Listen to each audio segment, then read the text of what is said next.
Yes, guys, welcome back to another episode of Teams Like Brighton. It's the return of the Premier League. It's been a while. New manager and new game to talk about. Liverpool away. What a day. Richie, what are your thoughts on that? I mean, as far as like introductions go to, for a new manager and a new era, I mean, it was just nuts. Like I was sometimes what happens when you're like doing a live blog or you're sort of, preparing during a game and you're sort of glued to the screen, and then you're just like, oh god, they've scored, and then not that long after another one comes in, you're just like, oh my god, and then obviously 6 goals overall. So yeah, I mean, in the lead up to the game, I guess everyone was talking about who's going to be in the starting 11. Will De Zerbi sort of employ the tactics that he had in his previous jobs, with 4 at the back, but he didn't. And obviously the only change from the Leicester win was Mwepu, who's out with an unconfirmed or unspecified illness, and Pervis Estupiñán came in. And it just seemed like, new manager, new game, but same old story. Brighton are lethal in attack. They play fantastic football. And what was so obvious from the first 20 minutes, first off, Brighton could have been about 4 up. Danny Welbeck missed a good headed chance from about 6 yards out, classic either side, the yard either side of the keeper, and it's, goal. Trossard had a shot blocked by Alisson. And then obviously Trossard scored again. But they were just such a cohesive unit. It was just like, I think Adam Webster later said that it was almost like they've started the season again. But there was no evidence of that because they just are such a well-drilled unit, to the point where you were thinking, this is Liverpool. Brighton are completely outplaying Liverpool, who can't string a few passes together, who pretty much for the whole game, I'd argue, relied on individual moments of brilliance rather than, nice, intricate team plays. Because Brighton, it was just wave after wave after wave of attacks. And it was absolutely fantastic to watch. It wasn't too dissimilar from, sorry to mention Graham Potter, in terms of, just the kind of the approach and the way they were playing. And De Zerbi did say after the game that, Graham Potter does deserve a lot of credit because he's basically given me a great team and he doesn't want to damage the kind of the goods that he's been handed. But it was a fantastic match. Brighton did look a little bit more shaky at the back, and that's some sort of the criticism that has been levelled at De Zerbi's teams in the past. They play fantastic flowing football, but he's more interested in scoring than having a well-drilled defence. But I think, going back to the Kevin Keegan thing, you score 3, we'll score 4. So that's very, very exciting. But yeah, I think fair play to Klopp. He said Brighton probably deserved a point at least. I definitely think they did. And also, just final point, 6 shots on target from 6 shots overall, 3 goals.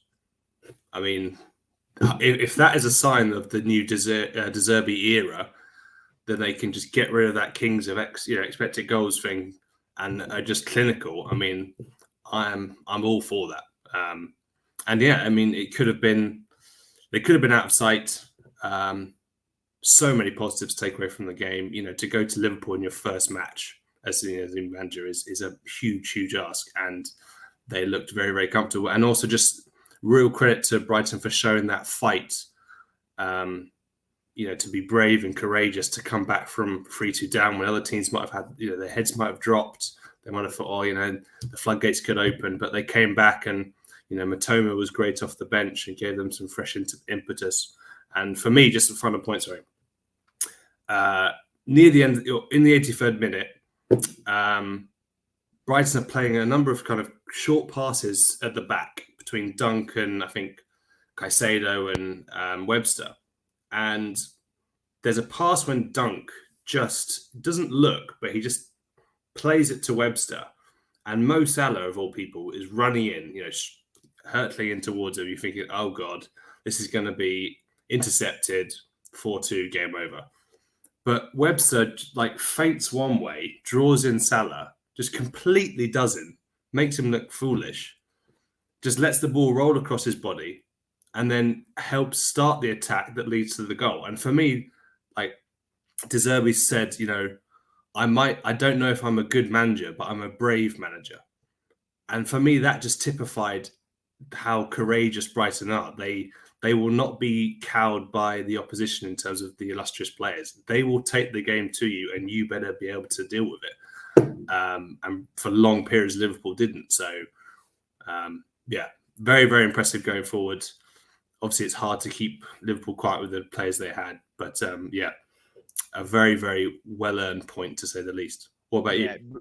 Really, I thought it was really, really impressive. Before I go any further, I just want to say shout out to the woman that was interviewed on COP TV for saying that we should be beating teams like Brighton 2 or 3-0, despite the fact that you've never succeeded in that scoreline in the last 8 meetings, both home and away. You had a couple of good wins. 3-1 stands out for me a couple of years back, but that's now 5 points from a possible 9 at Anfield. Sorry to say, you're not usually beating us that much, but sadly we are here to stay. And we are loving it. But look, the one thing that I was always reading up on De Zerbi is the fact he's very similar to Potter in a way, in the style of play that he wants to bring in, but he's also very, very brave going forward. I think even more so than what Potter was like. And I think we can see that just through the individual performance of Leo Trossard, for instance. I felt Trossard was he's always been dangerous, but I think he was even more dangerous at the weekend. Of course he was. He scored a hat-trick. The first opposition player to score hat-tricks is Andre Arshavin, which is a brilliant stat. I love that. I'm just recreating that Arshavin celebration. That great dummy game. Face. Yeah, that was another ridiculous game to watch as well. So, I was really impressed with that. I was loving Solly March.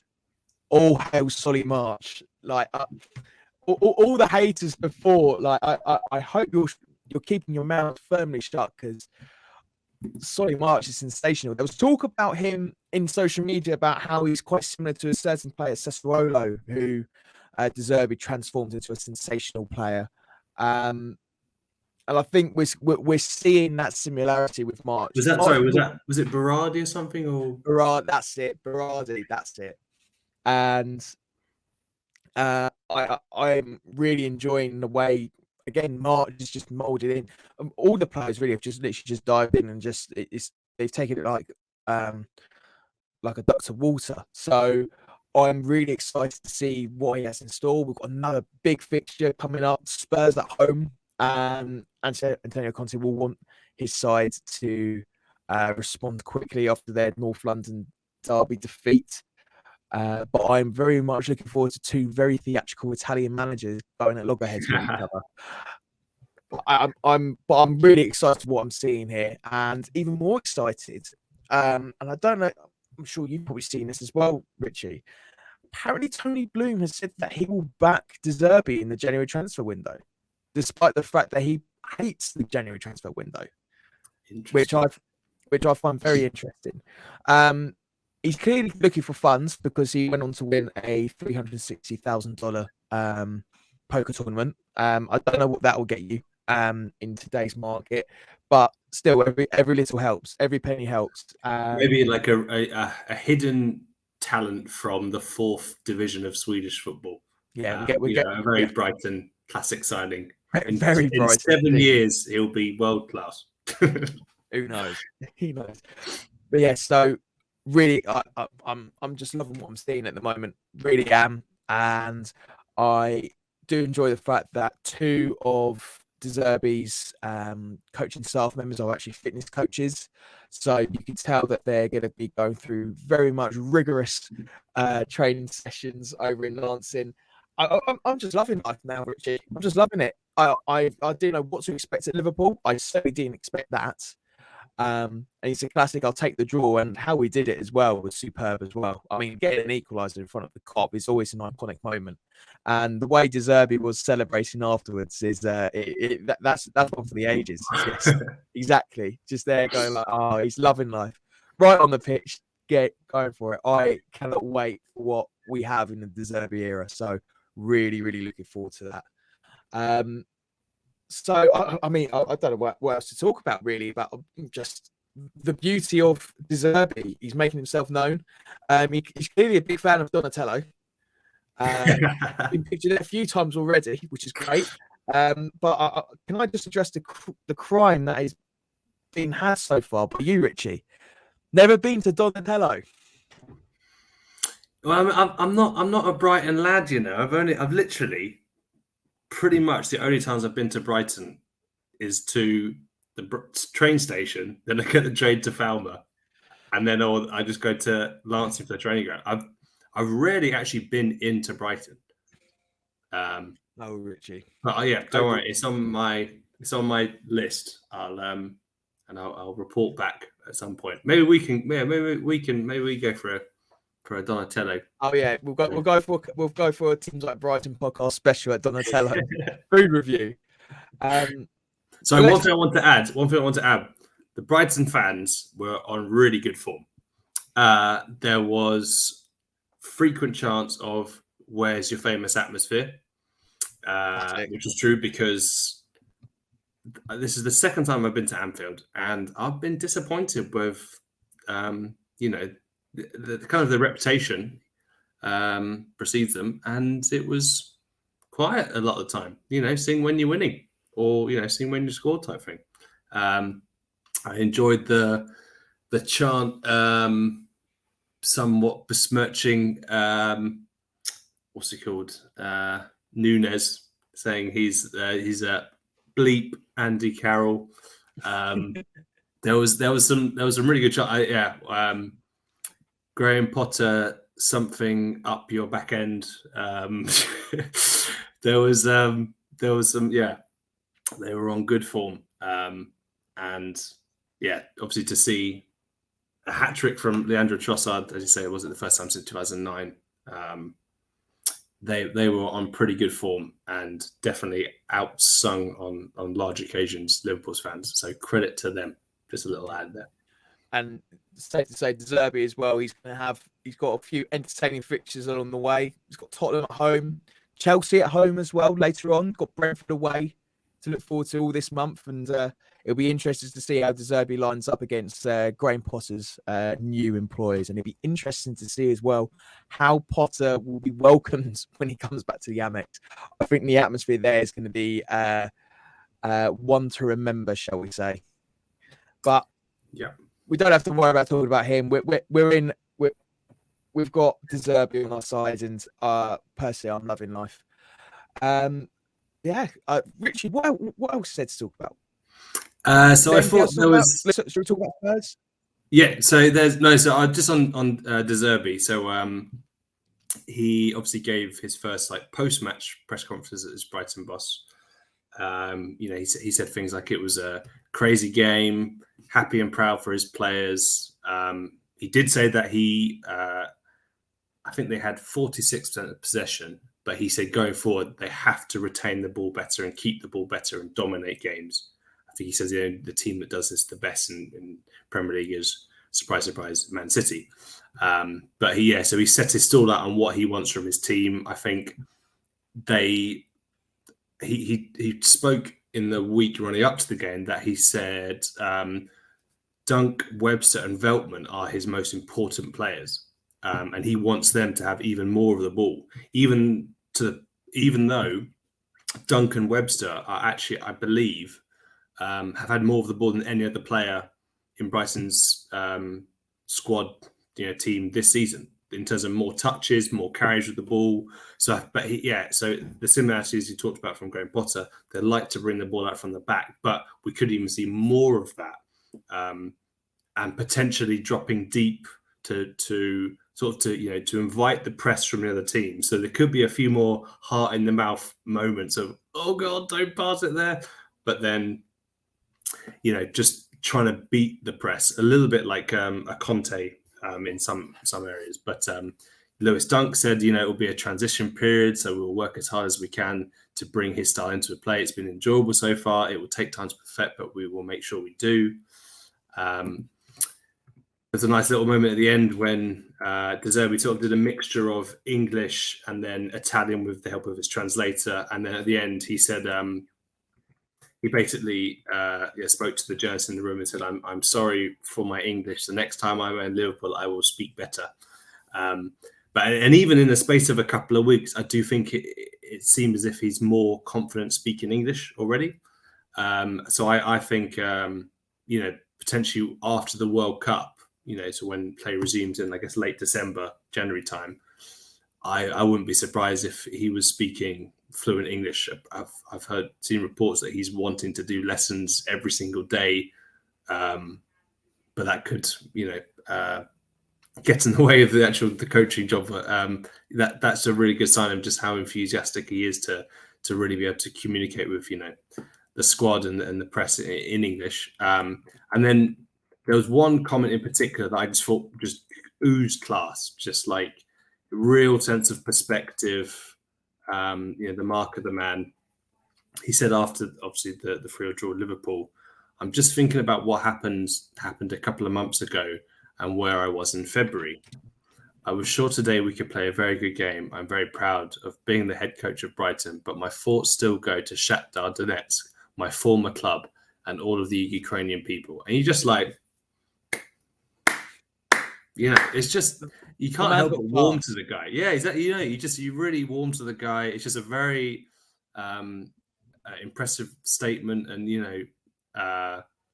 it's essentially saying, football is great, but bigger picture, there's some really, horrible things going on in the world. And it's important to take stock and remember how lucky we are and that we get to do this. So he's came across very, very well, very likable character. And, as you said earlier, going back to the scenes, it's he's going to have some. Hopefully, there'll be some knee slides on the touchline and running up and down there as well. So, he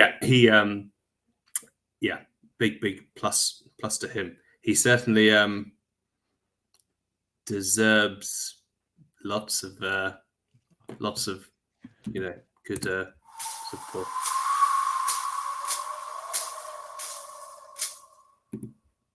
You warned me as well. You warned me. Richie, I didn't. I thought you warned me about it. Off camera, guys. He warned me that he was going to bring in a really bad pun, and the sound effects ready and everything. I thought we missed it. I thought the opportunity's been and gone. Didn't know where it is, but he goes and brings that in. Like, Richie, mate, that's terrible.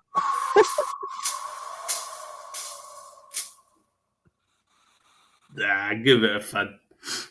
That's terrible. On that note, ladies and gentlemen, I think we'll pause it there for now, and we can all look forward to Tottenham at home this weekend, and we'll go and talk about everything that happens at the MX next week. Richie, good seeing you. You too. Yeah, just saying, I'm off this week, so I won't be at the game.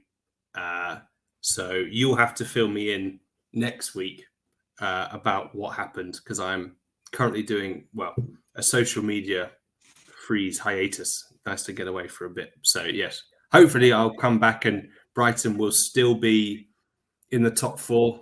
They're still 4th at the moment. If they beat Tottenham, I believe they will go level on points, and if they batter them, they will go ahead of them in the table in 3rd. So that's a pretty exciting prospect. But even if they lose, I still think they'll be in the European places. So it's very good to be a team like Brighton at the moment. He's doubled it up. He's doubled down on it. Goodness sake. And on that bombshell, ladies and gentlemen, thank you for joining us. As always, make sure you like and subscribe on the YouTube channel. Keep posted as well on everything about getting ourselves on all the podcast channels, so you can listen to us ramble on your commutes, on your way back home, and of course on the way to the matches as well. Until then, guys, take care. I'll see you soon. And Richie, as always, it's been a pleasure.